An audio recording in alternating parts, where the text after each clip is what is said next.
The Creature Constitution. The crickets keep everyone awake. One mouse snapped. "Boo crickets!" yelled a pigeon. "If I hear those crickets chirping one more time, the pigeons wake everyone up so early. It's their fault," a cricket chirped. "The crickets and pigeons are awful," said a spider, "but the mice are the worst. They keep knocking down our webs." "We can't even see your webs," a mouse retorted.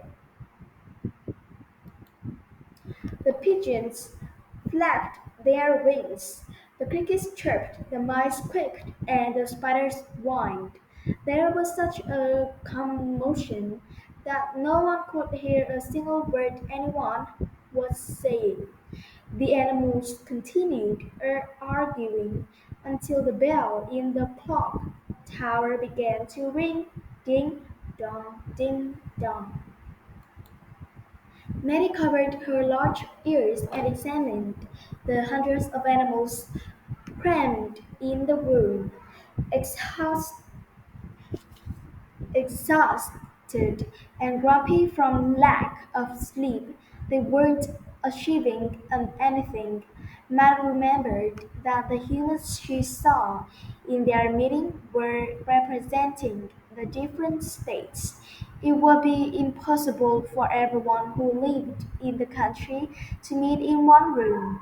After the last bell chimed, Mary said to the group, "Listen, we all want to sleep, so we need to work together." "That's what we're doing," called the spider. "We can't meet together in one room because there are too many of us," Maddie said. "Go back to where you live and choose 5 creatures to represent your group. The creatures you choose will present your concerns and problems at a meeting tomorrow. The representatives will then vote on what the new rules will be."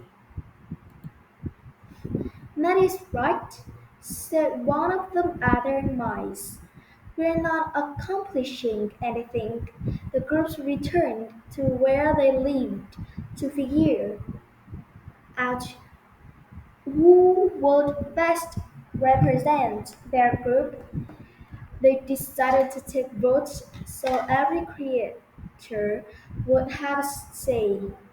The election lasted until late in the evening. The next day, the creatures representing each group met around the bell in the clock tower. Everyone listened to each group's issues. When the groups started arguing, Maddie calmed them down and reminded them to work together. Each group then suggested rules that would allow the creatures to sleep. The creatures spent almost as much time as the humans did coming up with their rules and voting on them. In the end, they came up with rules that everyone could agree on. In September of 1786, the creatures signed their constitution. Nari had listened to all the creatures and had convinced them to all work together. Since she was such an amazing listener, the creatures asked Nari to be their leader whenever the groups had a problem. They would bring it to Maddie and the representatives. The night they signed their constitution, the creatures in Independence Hall fell asleep happy. For the first time in as long as they could remember, they all had a good night's sleep.